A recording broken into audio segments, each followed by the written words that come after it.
আজকের ঘটনাটা অনেকেরই চেনা। হয়তো আপনার বাড়িতেও হয়েছে, হয়তো আপনি খেয়াল করেননি। একটা প্রশ্ন, রাতের বেলা আপনার বাড়ির সামনে হঠাৎ একটা বিড়াল এসে বসে থাকলে আপনি কি করেন? তাড়িয়ে দেন? পাত্তা দেন না? বেশিরভাগ মানুষ পাত্তা দেয় না, কিন্তু আজকের ঘটনার নাসরিনও পাত্তা দেননি। আর সেটাই ছিল সবচেয়ে বড় ভুল। নাসরিনের গল্প। বয়স তখন 34। নারায়ণগঞ্জের একটা পাড়ায় থাকতেন। স্বামী প্রবাসে, দুটো বাচ্চা। একা সংসার সামলান। জীবনটা কঠিন কিন্তু শান্তির। সেই শান্তি ভাঙল একটা বিড়ালের কারণে। সেটা ছিল শীতের রাত। নাসরিন রাত 11টায় দরজা বন্ধ করতে গিয়ে দেখলেন দরজা ঠিক সামনে একটা কালো বিড়াল বসে আছে। নড়ছে না, শব্দ করছে না, শুধু তাকিয়ে আছে। নাসরিন একটু অবাক হলেন, তারপর দরজা বন্ধ করে ঘুমিয়ে পড়লেন। পরদিন সকালে উঠে দেখলেন বিড়ালটা এখনো আছে, একই জায়গায়, একই ভঙ্গিতে। তিনি পানি ছিটিয়ে তাড়ালেন, বিড়ালটা গেল, কিন্তু রাতে আবার এলো। এভাবে 3 রাত। চতুর্থ রাতে নাসরিনের বড় ছেলে, বয়স 9, হঠাৎ রাত 2টায় চিৎকার করে উঠল। নাসরিন দৌড়ে গেলেন। ছেলে কাঁপছে, ঘামে ভিজে গেছে, চোখ বড় বড় করে তাকিয়ে আছে। নাসরিন জিজ্ঞেস করলেন, কি হয়েছে বাবা? ছেলে বলল, আম্মা, জানলায় একটা বিড়াল ছিল, সে আমার দিকে তাকিয়ে হাসছিল। বিড়াল হাসে না, কিন্তু ছেলে বলছে হাসছিল। নাসরিন জানলার দিকে তাকালেন, কিছু নেই, কিন্তু জানলার কাছে একটা কালো দাগ, থাবার মতো। সেদিন থেকে ছেলেটা বদলে গেল। খাচ্ছে না, কথা বলছে না, সারাদিন এক কোণে বসে থাকে। রাতে ঘুম হয় না, ঘুমালে চিৎকার করে ওঠে। ডাক্তারে নিয়ে গেলেন, সব নর্মাল। আরেক ডাক্তারে নিয়ে গেলেন, তিনি বললেন মানসিক চাপ, এই বয়সে হয়, কিন্তু ওষুধে কিছু হচ্ছে না।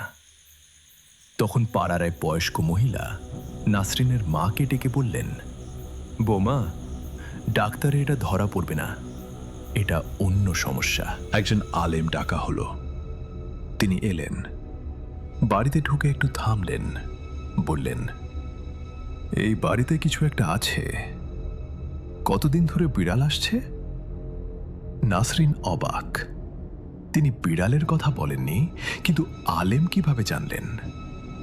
আলেম বললেন, কালো জাদুতে বিড়াল ব্যবহার করা হয়। বিড়ালকে মাধ্যম বানানো হয়। সে বাড়িতে প্রবেশ করতে না পারলে বাড়ির বাইরে থেকেই কাজ করে, আর শিকার হয় সবচেয়ে দুর্বল মানুষটা, এই ক্ষেত্রে ছোট বাচ্চা। নাসরিনের হাত কাঁপছে। আলেম বললেন, কেউ আপনার ক্ষতি চায়, আপনাকে না, আপনার সন্তানকে।